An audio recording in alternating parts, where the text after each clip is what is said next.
तो हेलो दोस्तों, नमस्कार। मैं अर्पित मिश्रा स्वागत करता हूं आपका अपने चैनल अर्पित एकेडमी में।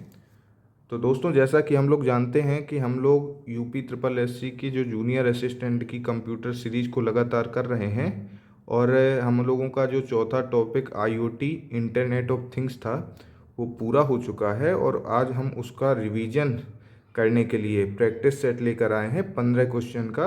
तो सभी साथी जो पुरानी वीडियो पुराने टॉपिक नहीं देखे हैं तो वो चैनल पर जाकर मैंने प्लेलिस्ट बना दी है, आप लोग वहाँ से देख सकते हैं। तो दोस्तों, इतने दिन बाद वीडियो लाने का प्रमुख कारण ये है कि थोड़ा घर में काम लगा हुआ है, जिस वजह से वीडियो बनाने का समय नहीं मिल पाता है।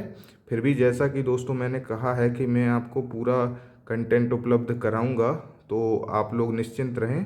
बस थोड़ा कुछ दिन की बात और है, फिर आपको प्रॉपर वे में सभी वीडियो मिलती जाएंगी। और जो भी साथी तैयारी कर रहे हैं उनको तो ये तो पता होगा कि चैनल पर जो कंटेंट दिया जा रहा है उस कंटेंट में दम कितना है। तो सभी साथी विश्वास बनाए रखें। आपको बस ये रखना है कि अपनी जो तैयारी है, जब तक वीडियो ना आया करे दोस्तों, तो जितना कंटेंट हो चुका है उसको दम से रिवाइज करते रहिए।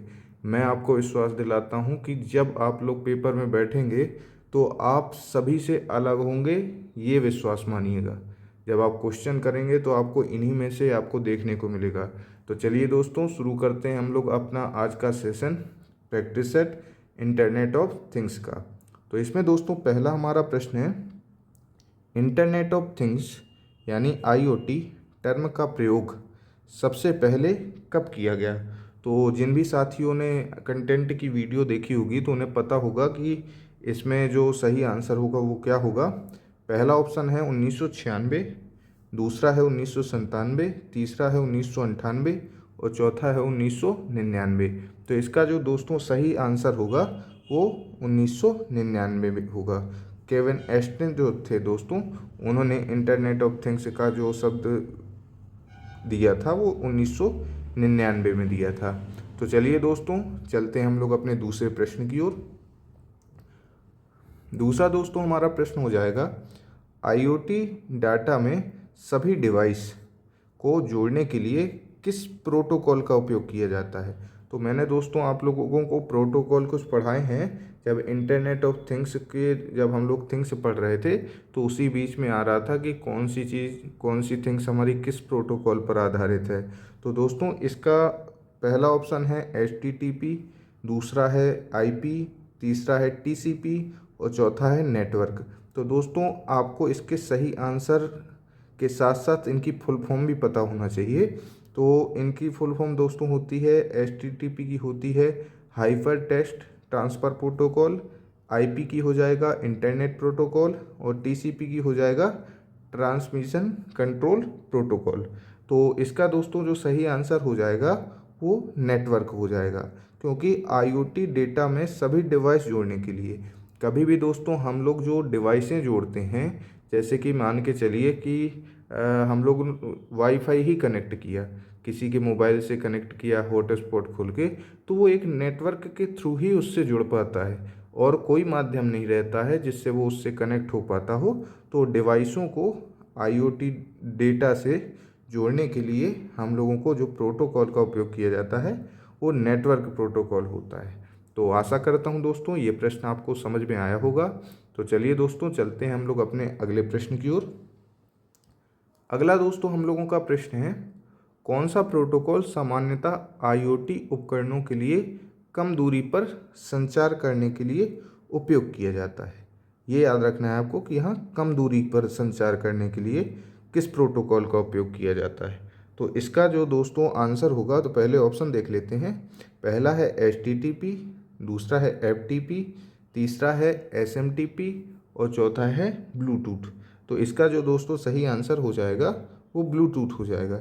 जब आप लोगों ने इंटरनेट ऑफ थिंग्स की जो थिंग्स पढ़ी थी दोस्तों, उसमें आप लोगों ने देखा होगा कि सबसे कम दूरी पर जो डिवाइस कनेक्ट हो पाती है, हम लोग जो डेटा को यहाँ से वहाँ एक दूसरे पर भेज पाते हैं, तो वो सबसे जो कम दूरी वाली डिवाइस होती है वो ब्लूटूथ ही होती है। इसके अलावा जो ये फाइल ट्रांसफ़र प्रोटोकॉल है, ये दोस्तों बहुत अधिक दूरी पर डेटा को भेजने के लिए उपयोग किया जाता है।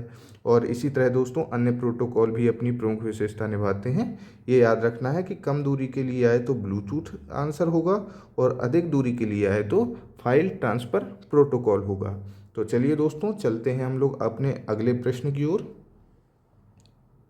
तो अगला दोस्तों हम लोगों का प्रश्न होगा, आईओटी का फुल फॉर्म यहाँ पे दोस्तों पूछा गया है।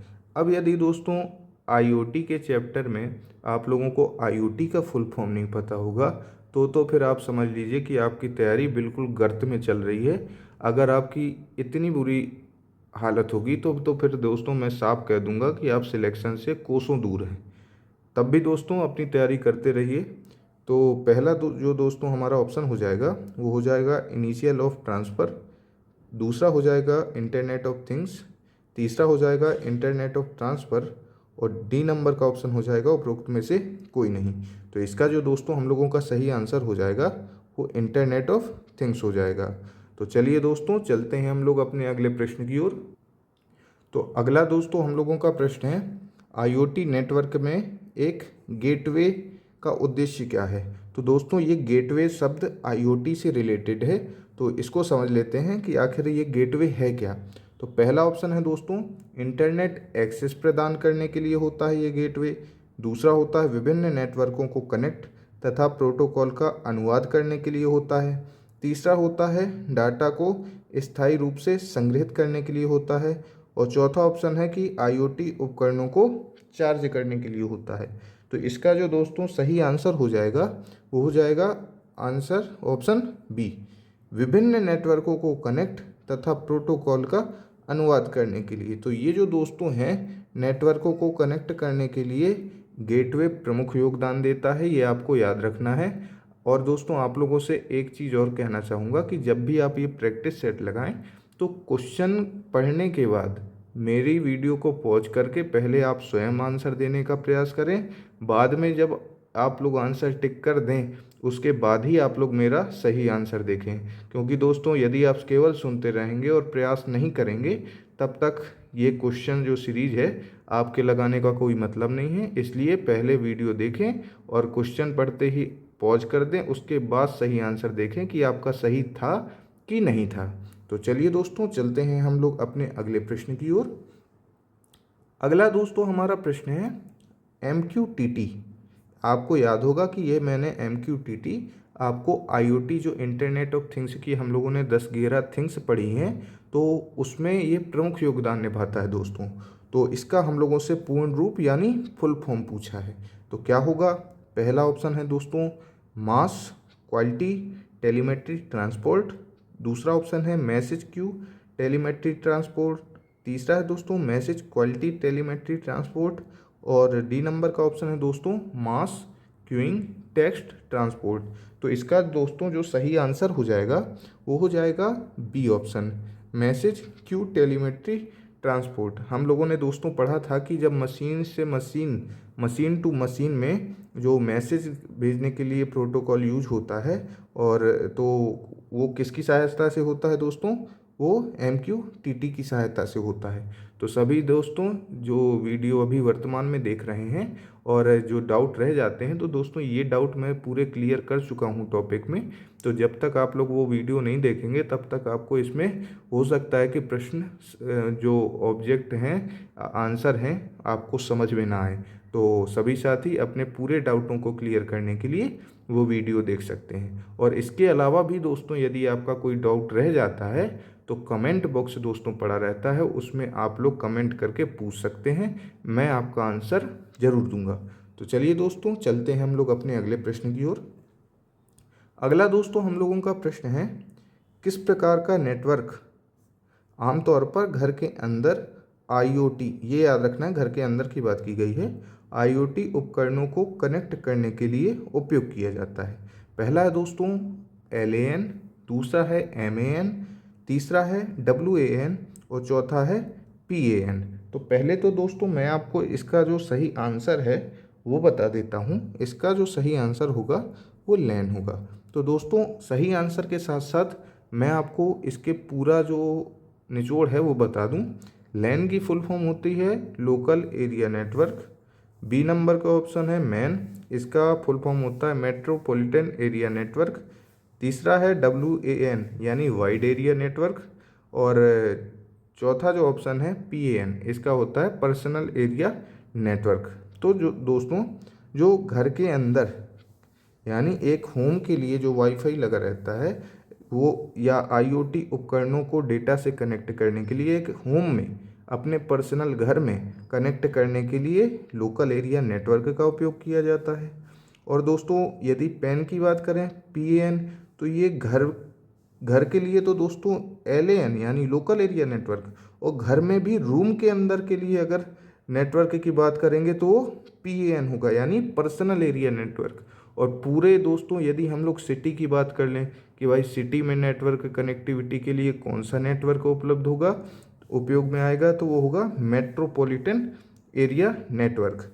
और जो दोस्तों ये WAN है ये कहाँ काम करता है, ये ऑल वर्ल्ड में दोस्तों पूरे संसार में विश्व में IoT उपकरणों को डेटा से कनेक्ट करने के लिए उपयोग होता है। तो आशा करता हूँ दोस्तों आपको ये समझ में आया होगा। और दोस्तों आपको एक क्वेश्चन में आप देख रहे होंगे कि आपको 3-4 क्वेश्चनों के आंसर मिल रहे हैं, तो ये भी आपको आना ज़रूरी है। ये नहीं कि जो क्वेश्चन दिया गया है केवल उसका सही टिक किया और चल दिया, उसके जो ऑप्शन हैं यदि मैं बताऊं तो उसमें कोई ना कोई रीज़न होगा। वो यदि आपको भूल रहा है तो आप लोग कॉपी में लिख लें अपने, ताकि भविष्य में रिवीजन करने में आसानी हो। तो चलिए दोस्तों चलते हैं हम लोग अपने अगले प्रश्न की ओर। तो अगला दोस्तों जो हम लोगों का प्रश्न है वो है IEEE 802.15.4 निम्न में से किसका एक्सटेंशन है। तो दोस्तों जब हम लोगों ने इंटरनेट ऑफ थिंग्स की थिंग्स पढ़ी थी तो वहाँ पर हम लोगों ने कुछ प्रमुख एक्सटेंशन पढ़े थे उन थिंग्स के। तो जिन भी साथियों ने वीडियो देखी होगी उनको सही आंसर पता होगा।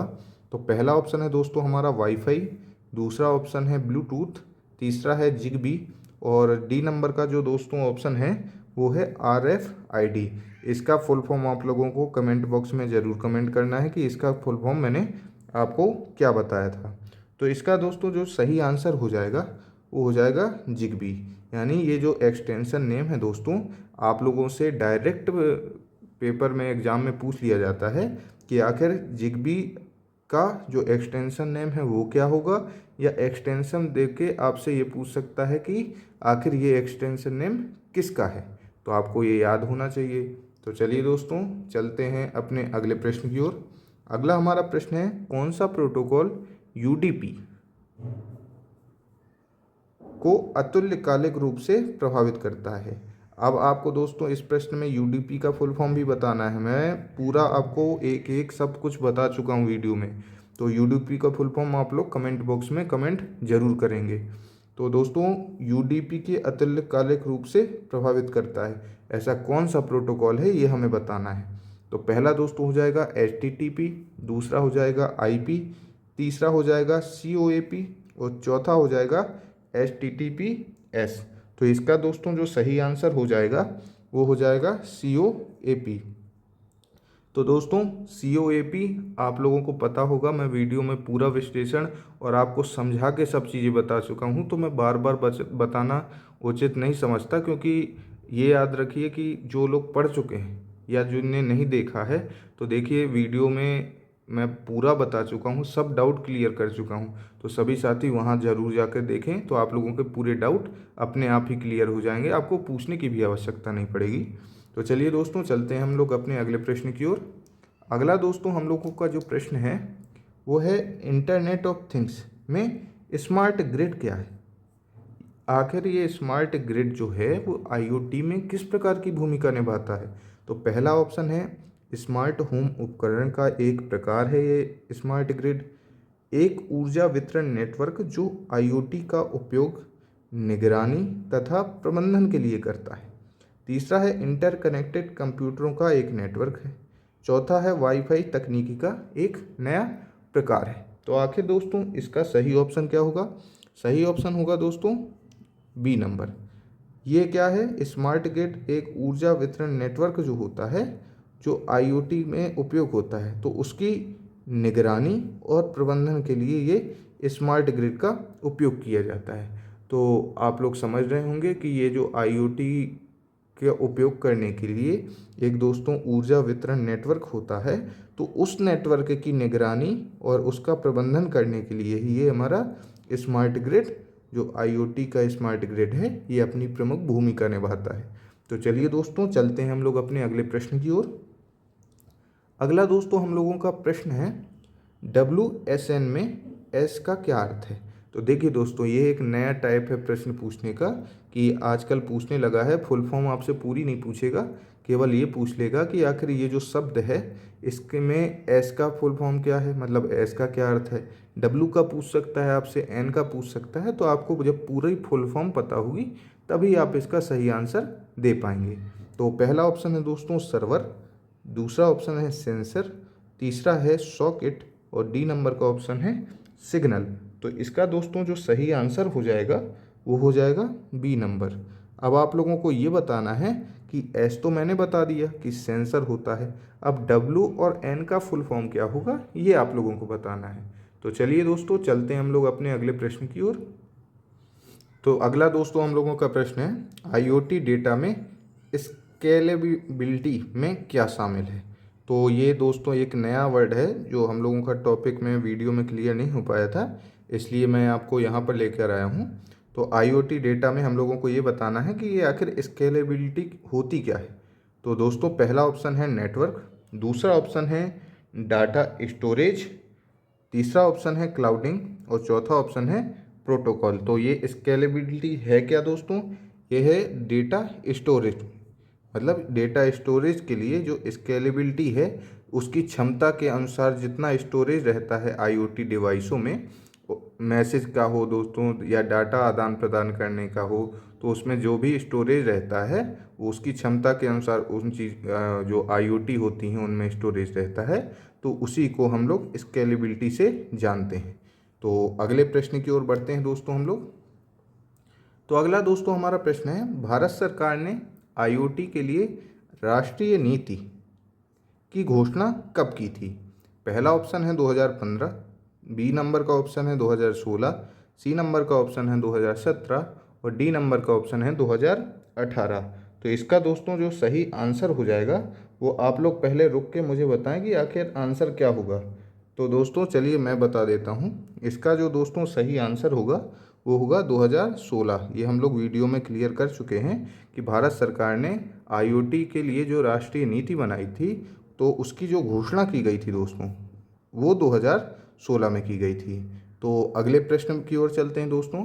अगला प्रश्न है हमारा, जीपीएस में पी का क्या अर्थ है। ये भी देखिए दोस्तों, अभी जैसे WSN हम लोगों ने पढ़ा था उसी के जैसा है। तो जीपीएस में हम लोगों से पी का अर्थ क्या है ये पूछा गया है।